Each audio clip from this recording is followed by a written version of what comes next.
दूसरा कोरिन्थिस 9 अध्याय 6 से 15। दूसरा कोरिन्थिस, आगे जाइएगा, 9 अध्याय 6 से 15 तक, उसमें क्या लिखा है? पढ़िए 6 से। परंतु बात तो यह है कि जो थोड़ा बोता है वह थोड़ा काटेगा। थोड़ा रुकेंगे हम। दूसरा कोरिन्थिय उसका 9 अध्याय 6 से लेकर के 15 तक, यहां लिखा है 6 में, परंतु बात यह है कि जो थोड़ा बोता है वो थोड़ा काटेगा। यानी कि आप थोड़ा देंगे, आपको थोड़ा मिलेगा। आपको ये बात समझ में? एग्जाम्पल, खेत में हम गए हैं धान काटने के लिए या और कुछ काटने के लिए। बच्चे जितने भी यहाँ पे सामने बैठे हैं, चुपचाप वचन को ध्यान देना और साइलेंट बैठना। हम जब खेती में धान काटने जाते हैं, है कि नहीं, मजदूरी में जाते हैं ना धान काटने के लिए गांव में, जो लोग जितना काटेंगे उसको उतना ही दिखाई देगा, है कि नहीं? जो लोग थोड़ा काटेंगे उसको थोड़ा ही दिखाई देगा धान। कितने लोगों को आई बात समझ में? जितना हम धान ज्यादा काटेंगे हमको उतना ही मिलेगा, और जितना हम थोड़ा काटेंगे उसको बिठाओ उसको, और उतना ही हमको थोड़ा मिलेगा। तो वैसा एग्जाम्पल आपको मैं दे रहा हूं, परंतु बात यह है कि जो थोड़ा बोता है वो थोड़ा ही काटता भी है। हम थोड़ा देंगे, हमको थोड़ा ही मिलेगा। कहां से? प्रभु से। हम दिल से देंगे, दिल से हम लोगों को मिलेगा। हालेलुया। और आगे ये लिखा है, और जो बहुत बोता है वो बहुत काटेगा। आप प्रभु के लिए जितना दोगे उतना ही आपको मिलेगा। आप 10 रुपये दिए, आप 10 रुपये के हिसाब से ही आपको आशीर्वाद मिलेगा। एग्जाम्पल दे रहा हूं, आप 8 आना दिए हैं, 1 रुपये दिए हैं, आपको उसके हिसाब से ही आपको प्रभु से मिलेगा। हालेलुया। जब हम प्रभु के लिए कुछ करते हैं, अपना मन, दिल, सोच समझ के प्रभु के वचनों के अनुसार जब हम करते हैं, हमारे लिए भी प्रभु ऐसे ही करेंगे। हालेलुया। हालेलुया। एक छोटा उदाहरण देता हूं मैं। 2 दोस्त है कि नहीं? 2 दोस्त है। एक दोस्त जो है दिल उसका खुला है, एक दोस्त है जो उसका दिल कंजूसीपन है। मैं जस्ट उदाहरण दे रहा हूं। जो कंजूस वाला है वो खर्च करने में वो पीछे है, वो चालाक है। अपना दोस्त के साथ चाहे रेस्टोरेंट में या खाने पीने में या खर्च करने में कंजूसी है। कौन? कंजूसी वाला दोस्त।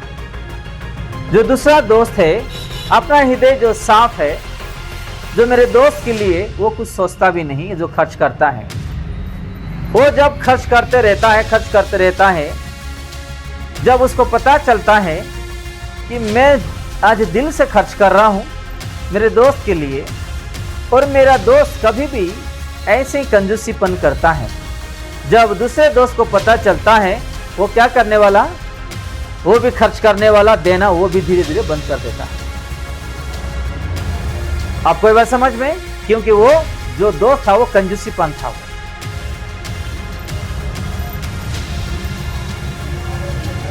और साथ में ये लिखा है, पढ़िए, हर एक जन जैसा मन में ठाने वैसा ही दान करे, ना कुड़ के और ना दबाव से, क्योंकि परमेश्वर हर्ष से देने वालों से प्रेम रखता है। कैसे? हर्ष से, यानी कि हृदय से देने वाले लोगों को प्रेम करता है। हालेलुया। हालेलुया।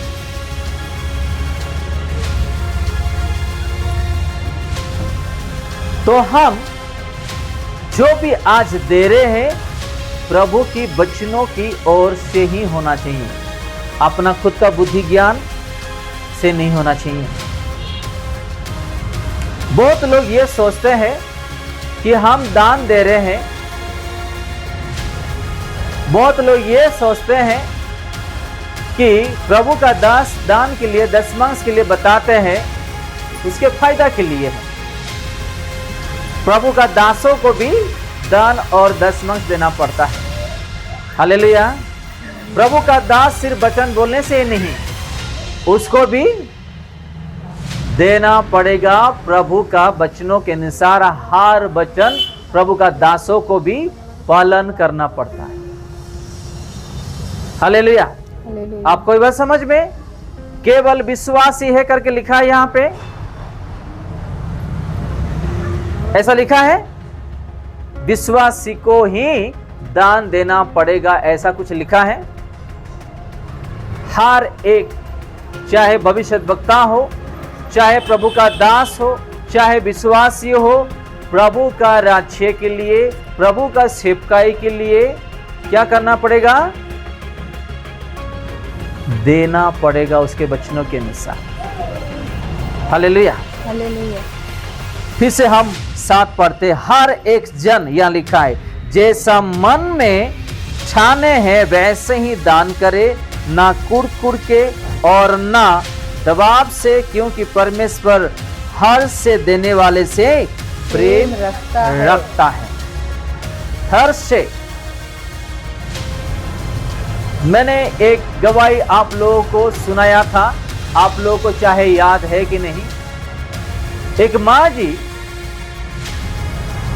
दान देते समय एक 500 का नोट डाल दिया, उसकी झोली में से निकाल के वो डाल दी। कितना था उसके झोली में मुझे नहीं पता है, उसको पता है। तो दान देते समय वो क्या किया, एक 500 का नोट डाल दिया। दान जब दे दिया है, वो शायद वो झोली देखी होंगी, देखे तो 50 देने का जो मान था वो 500 का नोट वहां चले गया। कितना? 50 के जगह में 500 का नोट चले गया। जब सर्विस खत्म हो गया, माँ जी पास्टर जी के पास जाती है, पास्टर जी सॉरी, कुछ मत समझो, गलती हो गया है, मैं 50 देने वाला 500 का नोट गलती से मैं डाल दिया, ये 50 लीजिएगा, वो 500 मुझे वापस कर दो। तो पास्टर जी ने उसको समझाए, आपने जो 500 देने के लिए, जो भी देने के बाद मालूम पड़ा 50 में देने वाला था, 500 दे दिया हूं। प्रभु को पता है आपके मन में कितना था देने के लिए, आपका जो दान है 500 ही ग्रहण होगा, सॉरी 50 ही ग्रहण होगा, 500 नहीं होगा। क्योंकि आपने सोचा था कि मैं 50 देने वाला था, गलती से 500 चले गया, तो 500 ग्रहण नहीं होगा, आपका 50 ही होगा। हालेलुया। तो यहाँ पे हम देख रहे हैं कि कुड़ा के हम कभी कुछ काम नहीं करना जब प्रभु को देते हैं। मैं एक गवाही देता हूं इस वचनों से। एक भाई बहुत मेहनत कर रहा था, गरीबी था, शादी नहीं था, उसका शादी नहीं हुआ था, और उसने बहुत मेहनत करते करते एक छोटा पैसा इकट्ठा करके एक सेकंड हैंड ऑटो लिया। क्या? अच्छा से सोचिएगा, इस बातों को और ध्यान भी दीजिएगा।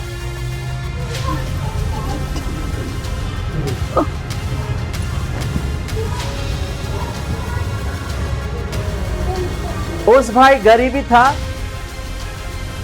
और मजबूर होके पैसा इकट्ठा करके कुछ पैसा डाल के सेकेंड हैंड ऑटो एक लिया। क्या? Second hand auto. कलेसिया जाता था, 10-20 रुपए डालता था, दान को भी पैसा नहीं था। अच्छा से सुनिएगा, जब ऑटो आया, जितना भी कमाई हो रहा था, प्रभु का ऐसे ही दास ऐसे ही दिन में ऐसे ही वचन सुना रहे थे दान और दशमांश के बारे में कि हम प्रभु को कैसा देने से हमको आशीष मिलेगा।